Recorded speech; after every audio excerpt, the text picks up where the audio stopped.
June నెల గడిచిపోయింది. June 1వ తేదీన ఇచ్చిన మాట ప్రకారం అన్ని పింఛన్ల విషయంలో 7,000 ఇస్తానన్నది గాని, లేదంటే దివ్యాంగులకి పెంచి పింఛన్లు ఇస్తానన్నది ఆ మాట అయితే నిలబెట్టేసుకున్నారు. ఇప్పుడు మళ్ళీ అమ్మో 1వ తారీఖు అనే పరిస్థితి ఆగస్టు 1వ తేదీ ఇందాక జూలై, జూన్ అన్నాను. ఆగస్టు 1వ తేదీ మళ్ళీ ఆ ఇబ్బంది తెచ్చిపెట్టబోతోందా?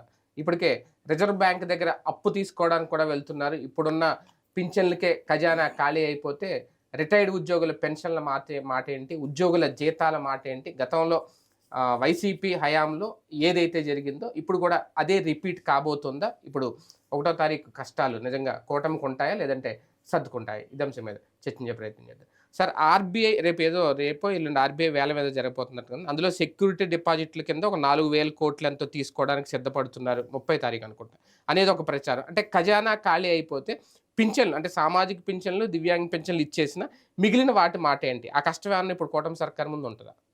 ప్రతి వారం అప్పు తీసుకోవడం సహజం. హ్మ్. అది గతంలో చంద్రబాబు ఉన్నప్పుడు తీసుకున్నాడు. హుహు. తర్వాత జగన్మోహన్ రెడ్డి తీసుకున్నాడు. అంతకుముందు రాజశేఖర రెడ్డి ఉన్నప్పుడు తీసుకున్నాడు. హ్మ్. ఆ సిస్టమ్ పెట్టిందే ఎఫ్ఆర్బిఎం లిమిట్స్ ప్రకారం 3%. హ్మ్. అది సహజమే దాంట్లో ఇంకా తీసేది ఎవ్వరు.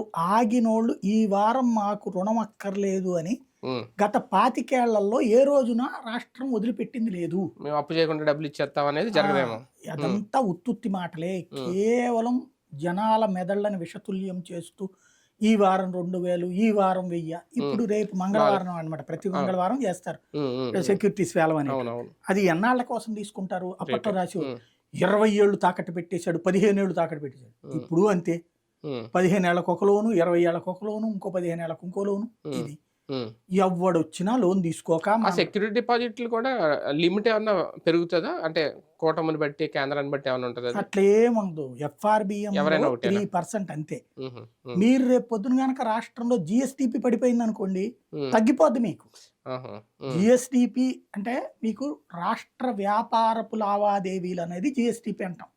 కేంద్రం లెక్కన జీడిపి అంటాం, మనకి ఇక్కడ జిఎస్టిపి అంటాం. ఇప్పుడు దాంట్లో మనకి ఇప్పుడు 12 లక్షల కోట్లు ఎంత ఉంది టోటల్గా లెక్క చూపెడుతుంది. దాన్ని వీళ్ళు ఇంతకుముందు ఏం ప్రచారం చేశారు? తప్పుడు లెక్కలు చూపెట్టారన్నారు, అది అన్నారు, ఇది అన్నారు. ఆర్థిక వ్యవహారంలో ఒకటేనండి, మనకి సాధారణ ప్రజలకి మ్యాథ్స్ తెలియదు, ఎకనామిక్స్ తెలియదు. మనకి నమ్మేటట్టు చెప్పేవాడి మాటే నమ్మకం, అంతే. వాస్తవంగా మననే అప్పు దగ్గర బయటపడిపోయిందా? అప్పు ఎంత అనేది 14 లక్షల కోట్లు, 14 లక్షల కోట్లు అని ఉపన్యాసాలు ఇచ్చి చివరికి ఏం తేల్చారు? డైరెక్ట్ అప్పు 4,5 లక్షల కోట్లు ఏముంది, టోటల్గా 5 లక్షల కోట్లు వేసుకోండి. మిగతా ఏది కార్పొరేషన్ లోన్, కార్పొరేషన్ లోన్లు ప్రభుత్వ లోన్స్ కిందకి రావు. ఫర్ ఎగ్జాంపుల్ ఇప్పుడు సివిల్ సప్లైస్ తీసుకున్నారు, సివిల్ సప్లైస్ నుండినే చెల్లిస్తారు. ఎలక్ట్రిసిటీ డిపార్ట్మెంట్ నుంచి తీసుకున్నారు, ఎలక్ట్రిసిటీ డిపార్ట్మెంట్ నుంచినే చెల్లిస్తారు. ఆర్టీసీ నుండి తీసుకున్నారు, ఆర్టీసీ నుండినే చెల్లిస్తారు. ఎందుకని? అవి ప్రభుత్వానికి వాడుకున్న త్రూ వాటి ద్వారానే చెల్లిస్తారు. అవి కూడా లెక్కేసుకోవచ్చు లోన్స్ కింద. అవి చంద్రబాబు టైంలోనూ ఉన్నాయి, జగన్మోహన్ రెడ్డి టైంలోనూ ఉన్నాయి. అవి మొత్తం కలిపిన 7.5 లక్షల కోట్లు లేవు. జగన్ చెప్పింది 7.5, వీళ్ళు చెప్పింది పోనీ అధికారికంగా చెప్పింది 9.5. స్టార్టింగ్ లోనే యనమల రామకృష్ణ 8 లక్షలు అన్నారు మొదట్లోనే. అదే చెప్పేది. ఫైనల్ గా ఏం జరిగింది? 14 లక్షల కోట్లని నాటకం ఆడాం, అది అబద్ధమని తేలింది. అసలు లెక్క ఎంత అంటే 9.5. దాంట్లో ఏం లెక్కేశారు? బిల్లులు పెండింగ్ కూడా లెక్కేశారు. ఆ లెక్కనే చంద్రబాబు గారు దిగిపోయేటప్పుడు ఒక అమరావతికే 43,000 కోట్ల బిల్లులు పెండింగ్ ఉంది, బయట 1,00,000 కోట్లు పెండింగ్ ఉంది. ఒకసారి గుర్తెచ్చుకుంటే మనం 3 సంవత్సరాలు 4 సంవత్సరాల కోర్టులో కేసులు ఎందుకు నడిచినాయి? జగన్ మా బిల్లులు ఇవ్వలేదని. ఏ బిల్లులు అయ్యి జగన్ ఇవ్వాల్సినయా? కాదే చంద్రబాబు ఇవ్వాల్సినయే. మరేంటే అవన్నీ చూపించారు ఆ రోజున వాళ్ళ అప్పుల్లో. చంద్రబాబు గారు ఏం చేస్తారంటే ఆయన టైంలోదేమో ఒరిజినల్ అప్పు ఒకటి చూపెడతాడు, అందులో కార్పొరేషన్ లోన్లు కూడా కలపడం. అదే జగన్మోహన్ రెడ్డి దాంట్లో కార్పొరేషన్ అప్పులు అవి వాటితో పాటుగా దాని పేరు బిల్లులు అన్ని కలిపేసి చూపెడతాడు. సరే, మనకి మ్యాథ్స్లో 2 రోజులు 4 అని ఎట్లయితే బట్టి పడతామో అట్లాగే ఇది బాబు గారు చెప్పారు కాబట్టి జగన్ నాశనం చేసేసాడు, ఇదే చెప్పాం. ఫైనల్ గా ఫ్యాక్ట్ ఏం తేలింది? తప్పే. అట్లాంటిదే ఇవైనా సరే ఏమీ ఉండవు, ప్రతిదీ కూడా హడావిడి ఎక్కువ ఉంటది.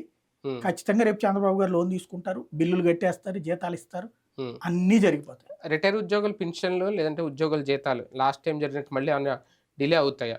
ఒక 6-7 నెలల దాకా ఇప్పుడు పత్రికల్లోనేమో రాయరు ఇప్పుడేమి. 1వ తారీఖు నుంచి 10వ తారీఖు దాకా పడతాయి. ఉమ్, ఇదివరకు జగన్కైనా అంతే పట్టినాయి.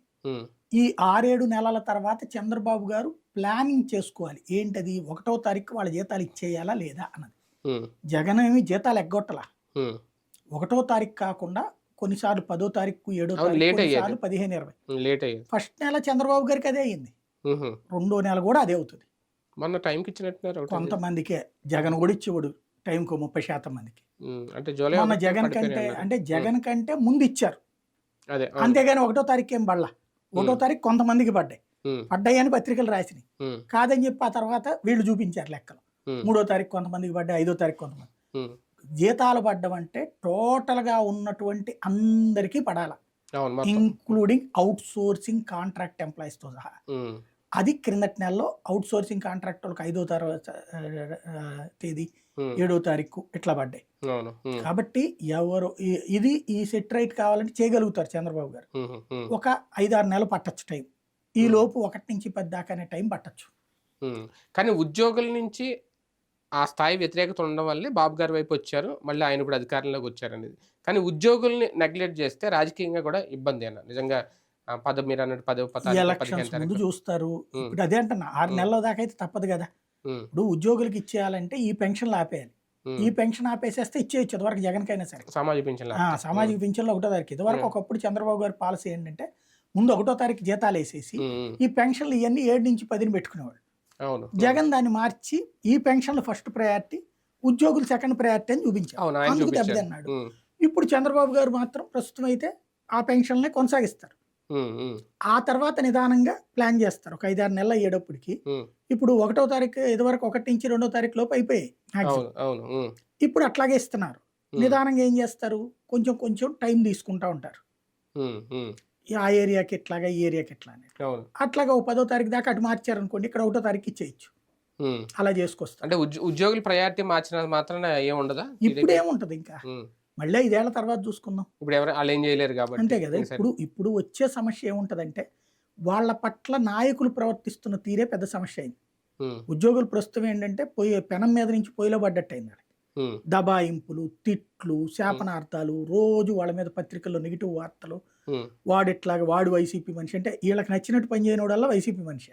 ఉమ్, వీడు నచ్చినట్టు చెప్పింది చేయకపోతే కనుక వాళ్ళందరూ అవినీతి పరులే. ఉమ్, ఇట్లాంటి ఒకనాడు అట్లాంటి విష ప్రచారాలతోనే ఉద్యోగులందరూ విరక్తి చెంది చంద్రబాబుకి వ్యతిరేకంగా ఓట్లేసేవాళ్ళు. ఉమ్, ఇప్పుడు మళ్ళీ ఆ పరిస్థితి తెచ్చిపెడుతున్నారు. ఉమ్. అది పత్రికల్ని కంట్రోల్ చేయాల్సిన బాధ్యత చంద్రబాబు గారికి, లోకేష్ గారికి ఉంది. ఉమ్, లేకపోతే పద్దాక రోజు ఏదో ముద్ర. నేను చాలాసార్లు చెప్పా, ఉమ్, ఉద్యోగి ఎవడు పవర్లో ఉంటాడు మాట అంటాడు. ఉమ్, ఇవాళ వీళ్ళు చేసుకున్నటువంటి దీనివల్ల పెద్ద మైనస్ ఏమైపోయిందంటే ఆంధ్ర తెలంగాణలో ఈ రాజకీయ ప్రతీకార రాజకీయాల వల్ల అవును, అవును. మధ్యలో ఉద్యోగి ఎవడు మాట అంటలా. ఉమ్, ఇప్పుడు ఇవాళ నేను అబ్జర్వ్ చేసింది ఏంటంటే ఉద్యోగులు మాట అంటలా. ఉమ్, ఉద్యోగులు మేము ఒరిజినల్ ఫిగర్స్ ఇస్తాం, ఉమ్, మీరు మీ ఇష్టం, మీరు ఎట్లా అన్వయించుకుని చెప్పుకుంటారు చెప్పుకోండి. ఇప్పుడు నేను లేకపోతే చంద్రబాబు గారు 14 లక్షల కోట్లు అన్నట్టు స్టేట్మెంట్ రాసి ఇచ్చేయాలి వాళ్ళు. అవును. వాళ్ళు డీటెయిల్డ్గా ఇదిగో ఒరిజినల్ అప్ ఇది ఉమ్, కేంద్రానికి మనం ఇచ్చిన ఎఫ్ఆర్బిఎం ప్రకారం, ఇదిగో ఇది కార్పొరేషన్లది, ఇదిగో బిల్లులు ఇది, ఉమ్, మీ ఇష్టం మీరు చెప్పుకోండి అన్నారు. కానీ వాళ్ళు నెత్తిన పెట్టుకోవాలి. ఉమ్, ఎందుకంటే ఎవడు శాశ్వతం కాదు. ఉమ్, ఒకటి నెత్తిన పెట్టుకుని ఇప్పుడు చూడండి ఉద్యోగులు జైలు పాలవుతున్నారు, అదే కదా. ఉద్యోగులు శాఖాపరమైన చర్యలకు బలవుతున్నారు. మధ్యలో ఆల్బరైపోతుంది. మాకెందుకు వచ్చింది దరిద్రం అనుకుంటున్నారు వాళ్ళు. ఉమ్, అందుకని ఏదైనా సరే రూల్ ప్రకారం, ఉమ్, నీకు స్థలం కావాలా రూల్ ప్రకారం అప్లికేషన్ పెట్టుకో తెచ్చుకో, అవును. నేనైతే ఇయ్యను. ఉమ్, ఈ స్టేజ్కి వచ్చేసింది ఇప్పుడు బండి. ఉమ్. మమ్మల్ని ఇన్వాల్వ్ చేయొద్దు అంటున్నారు అంతే, మధ్యలో. రావు గారు మమ్మల్ని ఇన్వాల్వ్ వదిలేయమంటున్నారు. చేయకండి అంటున్నారు. కానీ ఒక పిఆర్సీ విషయంలోనో లేదంటే ఓపీఎస్ విషయంలోనో ఎటువంటి అంటే సరైన హామీ ఇవ్వలేదా? లేదంటే పవన్ కళ్యాణ్ ఒకసారి ఉద్యోగుల విషయంలో చెప్పారు మేము చూసుకుంటాం అనేది, దానికి దీనికి సంబంధం ఉండదా? ఇప్పుడు వాళ్ళ పరిస్థితి ఏంటి? మీకు ఇప్పట్లో ఏముండదండి. ఒక 2-3 నెలలు పోయాక అంటే మొన్నటి వరకు వాళ్ళు చేసిన మళ్ళీ పోరాటం ఉద్యోగ అదే కదా. సంఘాలకు సంబంధించినటువంటి వాళ్ళు ప్రచారం కావాలని కోరుకున్నప్పుడు ఉమ్, ఈ లోపు ఇక్కడ తెలుగుదేశంలో ఏదైనా పనులు కాలేదనుకోండి, వాళ్ళకి అంటే ఉద్యోగ సంఘాలు ఏం కోరుతుంటాయి, ట్రాన్స్ఫర్లు, ఉమ్, ఎవరి మీద సస్పెన్షన్లు ఎత్తేయమని ఇట్లాంటి కొన్ని రిక్వెస్ట్లు పెడుతుంటారు. ఉమ్, అంటే ఏ అవినీతి ఆరోపణల మీదనో సస్పెండ్ అయిన వాళ్ళని వాళ్ళని రివోక్ చేయమని, ఉమ్, లేకపోతే ట్రాన్స్ఫర్లు అవి చేసి పెట్టమని అడుగుతుంటారు ఉద్యోగ సంఘాల నాయకులు. ఉమ్, ఆ పనులు చేసి పెడుతుంటే కనుక ఈ ఓపీఎస్ ఈ చర్చ ఇప్పుడేం రాదు. అవును. ఆ పనులు తగ్గినా లేదా ఉద్యోగుల మీద పట్టు తగ్గింది అనుకోండి, అంటే ఆ పనులు జరగట్లేదు అనుకోండి, ఉమ్, ఇప్పుడు వాళ్ళు ఏం కోరుకుంటారంటే తంబెయ్యొద్దు, ఉమ్, ఆ మొఖాలొద్దు, ఉమ్, మేము ఎప్పుడు వస్తే అప్పుడు రాని, face మేము recognition. ఎప్పుడు పోతామో అప్పుడు పోని, అంతే. మా తరపున మనిషి పెడితే పని చేయించుకో, ఉమ్, నీకు ఉమ్, పనికి లేకుండా ప్రాబ్లం లేదు కదా. అది అలాగ నువ్వు చేస్తున్నంత సేపు వాళ్ళు ఏం మాట్లాడరు, వాళ్ళకి ఓపీఎస్లు ఏం గుర్తురావు. ఏం రావు. ఉమ్, ఉమ్, ఒకవేళ అట్లా కాకుండా ఉమ్, నువ్వు ఖచ్చితంగా పని చేయాలన్నారు అనుకోండి, ఉమ్, అప్పుడు ఒక కారణం కావాలి. ఉమ్, ఆ కారణం ప్రకారం ఈ ఉద్యమాలు నడుస్తాయి. ఉమ్. రేపు 1వ తేదీ ముందు ఇంకొక అనుమానం లేదంటే ఒక సస్పెన్స్, అసలు వాలంటీర్లు మళ్ళీ రంగంలో దింపుతారా? అసలు వాలంటీర్ గురించి మాట్లాడట్లేదు, వాళ్ళని ఉపయోగించుకుంటారా? ఇంక ఈ 1వ తారీఖు క్లారిటీ వచ్చేస్తుందా? వారానికి ఒకసారి డోల బాల వీరాంజనేయ స్వామి గారు స్టేట్మెంట్ ఇస్తారు, వాలంటీర్లు మేము తీయలేదని. అవును. క్రిందటి నెల వాళ్ళకి జీతాలు అయితే పడలేదు. ఉమ్, నేను కనుక్కున్నాను 2-3 వాలంటీర్లకి ఉమ్. జీతాలు అయితే పడలేదు. పడలేదు. ఆ పెంచుతానన్న 10,000 గురించి క్లారిటీ లేదు. అది లేదు, అసలు ఉంటదా ఆ, లేదా ఉద్యోగం, లేదు. జీతం అవును. పడలేదంటే లేనట్టు కదా అక్కడ. అవును. వాళ్ళకి సంబంధించి ఇప్పుడు 1,50,000 మంది ఉన్నారు. అవును. ఉంటారు, నువ్వు పక్కన స్టేట్మెంట్ ఇస్తున్నారు. మళ్ళీ 1వ తారీఖు జీతాలు మాత్రం ఈ పెన్షన్లు దీంతోనే ఇస్తారట ఈసారి కూడా. సెక్రటేరియట్ సెక్రటేరియట్ ఉద్యోగులు, ఇతర ఉద్యోగులు. వాస్తవం క్రిందటిసారి సెక్రటేరియట్ ఉద్యోగులు ఒక్కళ్ళే ఇవ్వాల, అవును.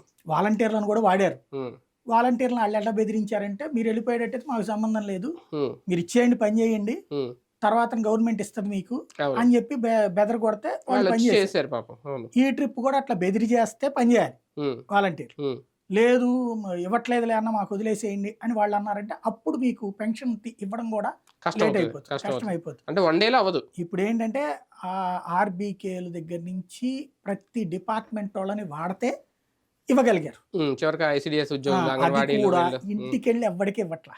రమ్మంటున్నారు. ఆ, అవును. ఓ సెంటర్ లో నుంచి కేకేస్తున్నారు, ఉమ్. అక్కడికి కొన్ని పిలిపించుకుని కొన్ని చోట్ల సచివాలయాలకు వెళ్ళి కూడా తీసుకుంటున్నారు. అవును. అట్లా. కాబట్టి అంత గందరగోళంగా నడుస్తోంది. ఉమ్, మొన్నటిదాకా సాఫీగా సాగిపోయిన వ్యవస్థ అస్తవ్యస్తమైంది. ఉమ్, మాటల్లో మాత్రం పత్రికల్లో ఏమీ రావట్లేదు, అది ఉమ్. అంత అద్భుతం అన్నట్టే అంటే చూపెడుతుంది. దీని మీద డిప్యూటీ సీఎం ఇంత ముందు చేసిన వ్యాఖ్యలు వాలంటీర్ వ్యవస్థ మీద, ఇప్పుడు ఆయన సైలెంట్ గా ఉండడం, బాబు గారి నుంచి లోకేష్ గారి దగ్గర నుంచి కూడా ఓన్లీ ఆ వ్యవస్థ మీద అన్ని విషయాల్లో క్లారిటీ ఇస్తున్నారు, కానీ మేము వాలంటీర్లు ఉంచుతాం, రేపటి నుంచి వాళ్ళ విధుల్లోకి తీసుకుంటాం, ఇదైతే రావట్లేదు క్లారిటీ. అది నేను అనేది అదే, ఎందుకు వాళ్ళు సస్పెన్స్? కావాలనినే ఉమ్, అది తీసేయాలని వాళ్ళ మనసులో ఉంది అది, అందరికి, ఉమ్, కార్యకర్తల నుంచి అందరి దాకా కూడా. ఉమ్, ఉమ్, తీసేస్తే ఏమవుతుందో అని ఉంది. ఉమ్, జగన్ కి చంద్రబాబుకున్న తేడా ఏంటంటే, జగన్ మొహమాటం లేకుండా మొహాన్ని చెప్పేస్తాడు. ఉమ్, ఇప్పుడు అనేక మంది నాయకులు వచ్చినప్పుడు అన్నా నీ రవిరామకృష్ణరాజు నీకు ఉమ్, ఈయనన్నా నేను, ఉమ్, లేదు ఉమ్, అంబటి రాంబాబు అన్నా నువ్వు ఈసారి రాసి పెట్టుకోబాక, ఉమ్, రెండోసారి నువ్వు రా, ఉమ్, ఇట్లా చెప్పేయలేదా? ఉమ్, బాలినేని అవును. అన్నా చేయలేనని చెప్పలేదా? ఉమ్,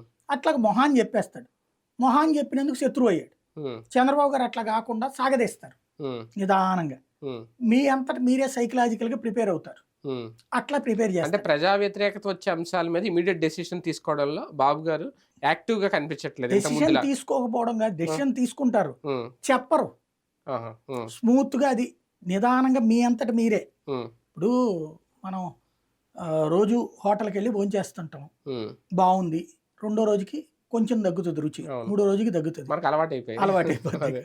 అట్లాగా మిమ్మల్ని ఉమ్, అలవాటు అయ్యేలా ఎలా చెయ్యాలన్నది ఆయనకి తెలుసు, అంతే. ఉమ్, బాబు గారికి. అంటే క్రమక్రమంగా ఇంకా ఆ వ్యవస్థ పక్కన పెట్టే ఆలోచనలో ఉన్నాయేమో. అది సచివాలయాలు కూడా ఇప్పుడు ఏం పని చేయట్లేదు. పని నేను చేయట్లేదు. కనుక్కుంటే మీ సేవలో నుంచి అన్ని సర్టిఫికెట్లు ఇప్పుడు సచివాలయాల్లో ఇవ్వట్లేదట ఇప్పుడు అవి కూడా. అంటే మళ్ళీ పూర్వస్థితి. అంతే. ఇంకా అప్పుడు ఏం జరిగింది ఇవన్నీ రైట్. చూద్దాం 1వ తేదీ మళ్ళీ ఆగస్టు 1వ తేదీ రాబోతోంది.